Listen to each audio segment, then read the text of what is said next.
भावेश लावण्या को देखते हुए हंसी के साथ कहता है ये लावण्या को तो बिन पिए ही नशे होने लग गए। कैसी अजीब सी बहकी बहकी बातें कर रही है ये। तभी नादिया परेशान होते हुए कहती है, अब क्या हुआ तुझे लावण्या? लावण्या उस बोतल में से न्यूज़पेपर के टुकड़े को निकालती है और नादिया को दिखाते हुए कहती है, जरा ये देख नादिया, फिर तुझे खुद पता चल जाएगा क्या हुआ। जब नादिया उस टुकड़े को देखती है तो उसकी भी सिट्टी पिट्टी गुल हो जाती है। वो भी शॉक्ड रह जाती है। ये देख प्राची उस टुकड़े को लेते हुए कहती है, अब तुझे क्या हो गया नादिया? उस न्यूज़पेपर के टुकड़े को पढ़कर प्राची का भी वही हाल होता है जो नादिया और लावण्या का हुआ था। सैम और भावेश को तो कुछ समझ ही नहीं आ रहा था कि हो क्या रहा था। वो दोनों बस बुद्ध बनकर उन तीनों को देखे जा रहे थे। सैम प्राची के हाथ से उस टुकड़े को लेते हुए कहता है, जरा दिखाना ऐसा क्या छपा इस पेपर में जिसे पढ़कर तुम तीनों की बोलती बंद हो गई। सैम उस इंग्लिश न्यूज़पेपर के उस टुकड़े की बोल्ड हेडिंग को पढ़ते हुए कहता है, a girl's head found near Wular lake of Bandipora, lips missing.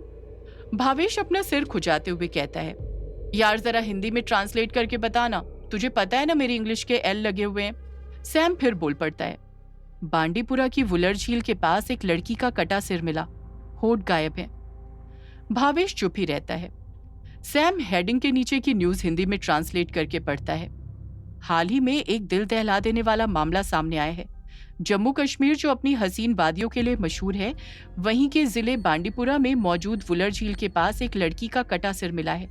लड़की के होंठ गायब हैं और चेहरा बिगाड़ दिया गया है, जिस कारण लड़की की पहचान अभी तक अज्ञात है। लड़की की बॉडी के बाकी पार्ट्स अभी तक नहीं मिले हैं। पुलिस छानबीन करने में लगी है।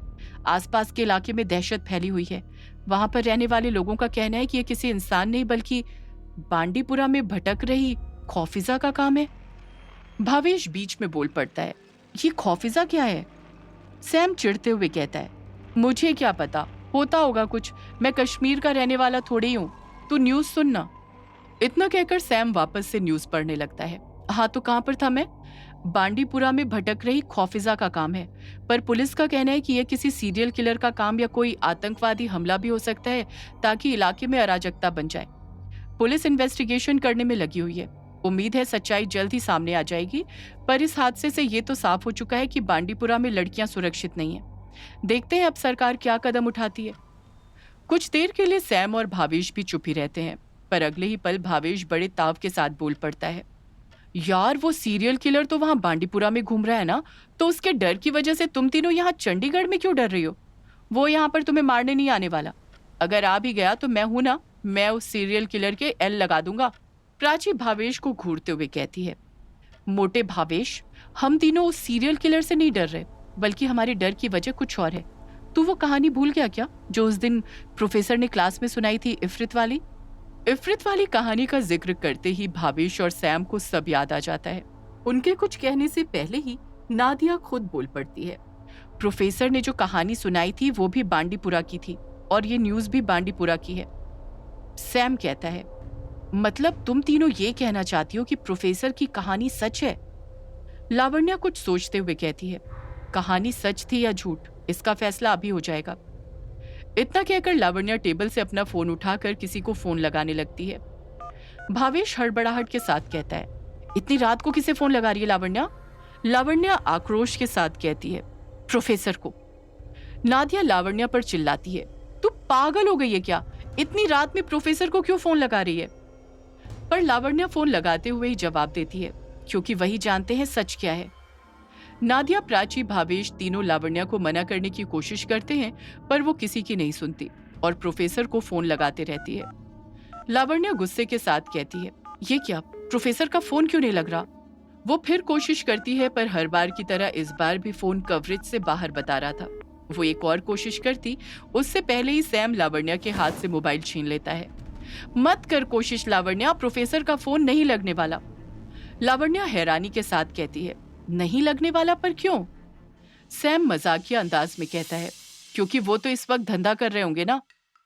भावेश हंसी के साथ कहता है, यार ये प्रोफेसर कब से कौन सा धंधा करने लग गए?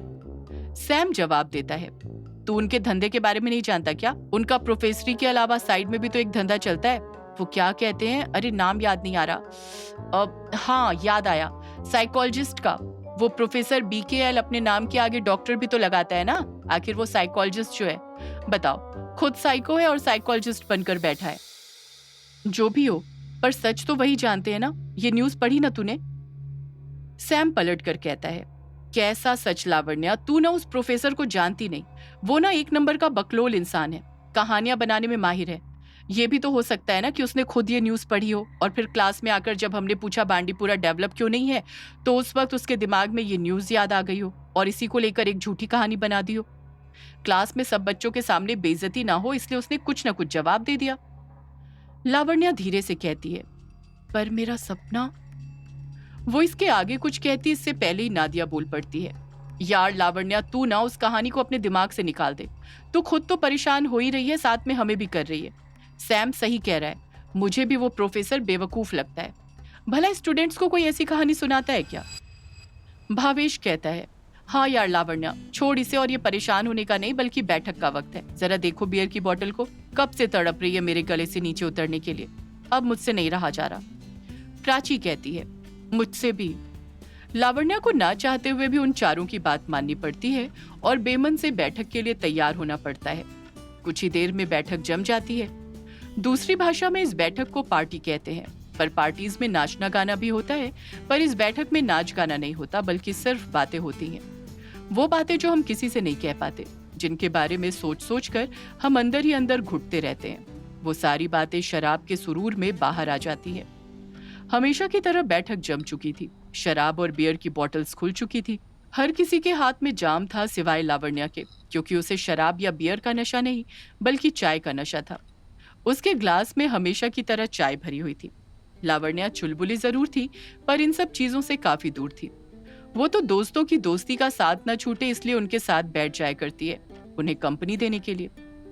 जैसे जैसे रात गहरी होती जाती है, बॉटल्स एक के बाद एक खुलती जाती हैं और उसका नशा लावण्या को छोड़कर बाकी सब पर चढ़ते जाता है। भावेश नशे में लड़खड़ाती हुई जुबान के साथ कहता है, प्राची, तूने मुझे आज गलत साबित कर दिया। प्राची भी बह के अंदाज में कहती है, मैंने क्या किया? इस पर भावेश कहता है, मुझे तो लगा था तू बस मेकअप करने के बाद अच्छी लगती है, पर तू तो रात में बिना मेकअप के भी अच्छी लग रही है यार। नादिया हंसते हुए कहती है, अच्छी लग रही है क्योंकि ये मेकअप करके ही बैठी है अंधे। भावेश अपनी आंखें बड़ी करते हुए कहता है, यार रात में कौन मेकअप करता है? हमारी मेकअप क्वीन प्राची करती है ना, ताकि सपने में अगर उसका राजकुमार आए तो उसका असली रूप देखकर डर कर भाग न जाए। नादिया की बात सुनकर सब हंसने लग जाते हैं, सिवाय लावण्या के। उसका मन तो अभी भी बेचैन था, जो सैम ने नोटिस कर लिया था। प्राची मुंह बनाते हुए कहती है, मेरे सपने में कम से कम राजकुमार तो आता है ना, ये लावण्या के सपने की तरह कोई मायावी। प्राची की बात पूरी होती उससे पहले ही सैम लावण्या से पूछता है, वैसे राजकुमार से याद आया, तेरा कब तक सिंगल रहने का इरादा है लावण्या? तू कब ढूंढना शुरू करेगी अपना राजकुमार? लावण्या बेमन से ही कहती है, मैं क्यों ढूंढूं किसी को? जिसे ढूंढना है वो खुद ढूंढे मुझे। वैसे भी किसी ने कहा है, आपका हमसफर आपको तब तक नहीं मिलता जब तक किस्मत में मिलना ना लिखा हो, और मेरी किस्मत में तो पता नहीं क्या लिखा है। इतना कहकर लावण्या कहीं खो सी जाती है। इसी वक्त शिमला के एक घर में एक लड़के की आवाज सुनाई देती है, कहां पर है? मिल क्यों नहीं रही? अब कहां पर ढूंढूं उसे मैं? पता नहीं मेरी किस्मत में उसका मिलना लिखा भी है या नहीं। यही सब बड़बड़ाते हुए आयुष्मान अपनी डेस्क पर फैली फाइल्स के बीच कुछ ढूंढ रहा था। डेस्क पर ही लैपटॉप रखा हुआ था, जिसकी स्क्रीन पर एक्सेल शीट खुली हुई थी। उसी के बगल में लैंप चल रहा था, जिसकी रोशनी डेस्क और आयुष्मान के चेहरे पर पड़ रही थी। बाकी कमरे में चारों तरफ अंधेरा छाया हुआ था। आयुष्मान जितना दिखने में हैंडसम है, उतना ही फिट भी है, जो बिना फ्रेम वाला रेक्टेंगल कर्व चश्मा लगाता है, जिसे पसंद है क्लीन शेव रहना और अपने मीडियम काले बालों को स्ट्रेट करके पीछे की तरफ रखना, और हमेशा कॉम्बिनेशन में काले रंग के कपड़े पहनना। आयुष्मान के कहने को तो कई सारे बिजनेस हैं, पर मुख्य तौर पर उसका सोने चांदी का बिजनेस है, और ये बिजनेस उसे उसके पुरखों से मिला है, जिसे वो संभालने में लगा हुआ है। आयुष्मान वैसे बहुत कम बातें करता है, पर जब बिजनेस की बात आती है तो उसके सामने कोई नहीं टिक पाता। आयुष्मान के चेहरे पर वो चमक है जो किसी को भी अपना बना ले, और उसकी आंखों में कुछ कर गुजरने का जुनून है। पर पिछले कुछ सालों से उसके चेहरे की वो चमक गायब है। चेहरे पर मौजूद है तो सिर्फ परेशानी, और उसी परेशानी भरी निगाहों के साथ वो अपनी डेस्क पर कुछ ढूंढ रहा था। आयुष्मान फिर खुद से बोल पड़ता है, कहाँ पर है वो, मुझे मिल क्यों नहीं रही, यहीं पर तो रखी थी। यही सब बड़बड़ाते हुए आयुष्मान डेस्क पर फाइल ढूंढ ही रहा था कि तभी कमरे की लाइट अपने आप ऑन हो जाती है। जैसे ही रोशनी होती है, एक बड़ा सा चमचमाता हुआ लग्जरी रूम जिसमें बेशकीमती फर्नीचर, बेड, एसी लगा हुआ था, नजर आने लगता है। साथ ही एक औरत की आवाज सुनाई देती है, आयुष्मान बेटा, तुम अभी तक सोए नहीं?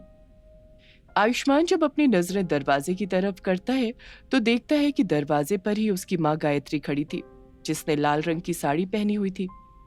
उनके गले में सोने का मंगलसूत्र, मांग में सिंदूर और हाथों में बड़े बड़े सोने के कंगन थे।